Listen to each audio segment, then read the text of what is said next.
Vamos mergulhar hoje na visão, olha, bem contundente de um comentarista sobre a polarização no Brasil.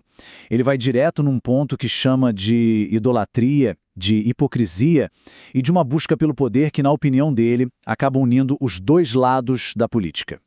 Bem, o ponto de partida já é esse aí. A análise começa com uma premissa muito forte. É uma rejeição assim total e inequívoca das duas maiores figuras políticas do Brasil. Para o autor, não tem essa de um lado bom na história. Os dois são vistos como fundamentalmente falhos e exatamente da mesma forma. E é a partir dessa rejeição que a gente explora o argumento central. A ideia de que, sabe, por trás das bandeiras e dos discursos, os dois líderes seriam, na essência, a mesmíssima coisa, movidos por uma única e avassaladora motivação.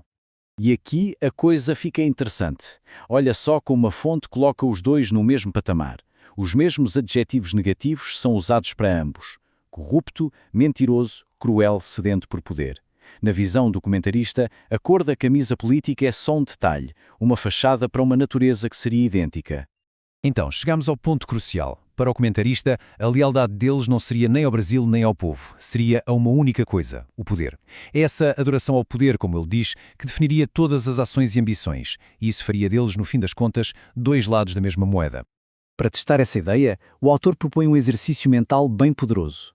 É um cenário de inversão de papéis que foi desenhado para expor o que ele acredita ser a hipocrisia dos apoiadores de cada lado. Agora a análise convida a gente a usar a imaginação.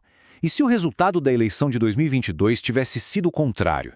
Como é que os apoiadores de cada lado iam reagir se estivessem exatamente no lugar dos seus adversários? Essa pergunta tem um propósito bem claro: mostrar o que o comentarista enxerga como um profundo duplo padrão. O cenário é montado passo a passo, para não deixar dúvida. Primeiro, Bolsonaro vence. Segundo, Lula, o perdedor, não só não aceita o resultado, como ainda por cima foge do país. Terceiro, os apoiadores de Lula invadem Brasília, numa cena idêntica ao do 8 de janeiro. E aí vem a pergunta de $1 milhão. Os apoiadores do Bolsonaro pediriam anistia para eles? E a resposta para essa pergunta hipotética leva o comentarista à sua conclusão mais dura. É uma acusação direta de hipocrisia que, para ele, está bem no centro da polarização política. Para o autor, a resposta é um sonoro e inequívoco não, sem a menor dúvida. Ele afirma que, nesse cenário invertido, a conversa não seria sobre anistia, de jeito nenhum, mas sim sobre punição. Os mesmos que hoje pedem perdão por seus, estariam exigindo cadeia para os outros. E essa citação da fonte mostra o argumento de uma forma muito clara, né? A ideia é que o grito por justiça seria ensurdecedor se os autores fossem do outro time, mas esse mesmo grito some quando se trata do político de estimação.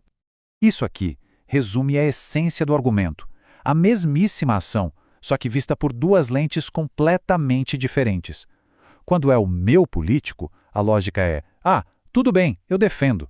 Agora, quando é o outro, a lógica muda para: ele tem que ser condenado, quer dizer, os princípios mudam dependendo de quem está sentado no banco dos réus.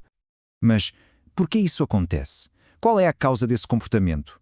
A análise vai um pouco mais fundo para diagnosticar o que o autor acredita ser a raiz psicológica por trás dessa suposta hipocrisia. O termo que ele usa é idolatria política, e ele define isso como um processo em que a lealdade a um político se torna tão cega, tão absoluta, que ela simplesmente demole os valores pessoais do apoiador. A pessoa começa a justificar no seu ídolo exatamente aquilo que ela condenaria em qualquer outra pessoa. O resultado disso, na visão dele, é uma completa inversão moral. É como se a bússola do certo e errado parasse de funcionar. Ela passa a servir apenas para defender o líder, não importa o que ele faça. O errado vira certo, desde que seja o meu errado, claro. Para terminar, a análise não fica só na crítica, não. O comentarista também aponta qual seria o caminho de uma oposição de verdade, um caminho que, segundo ele, simplesmente não foi seguido. O argumento aqui é que Bolsonaro teve uma chance histórica nas mãos. Com 58 milhões de votos, ele poderia ter liderado uma oposição forte, democrática e, o mais importante, dentro da lei. Teria sido a hora de acalmar os ânimos e canalizar toda aquela energia para a política institucional. Mas, em vez disso, a fonte o acusa de covardia por ter saído do país. E a ironia final, segundo a fonte, é esta. Essa falha em liderar uma oposição construtiva foi exatamente o que, na opinião dele, entregou o país de bandeja para os maiores adversários. As ações de Bolsonaro, ou a falta delas, teriam, no fim das contas, devolvido o poder a Lula e ao PT. E essa análise toda nos deixa com uma pergunta que é fundamental e que resume bem o tema. Lealdade a uma causa, a um líder, isso faz parte do jogo político. Mas, segundo a visão do documentarista, existe um ponto em que o apoio vira algo mais perigoso. A questão que fica no ar é onde, exatamente, a gente traça essa linha entre o que é apoio político e o que já se tornou idolatria.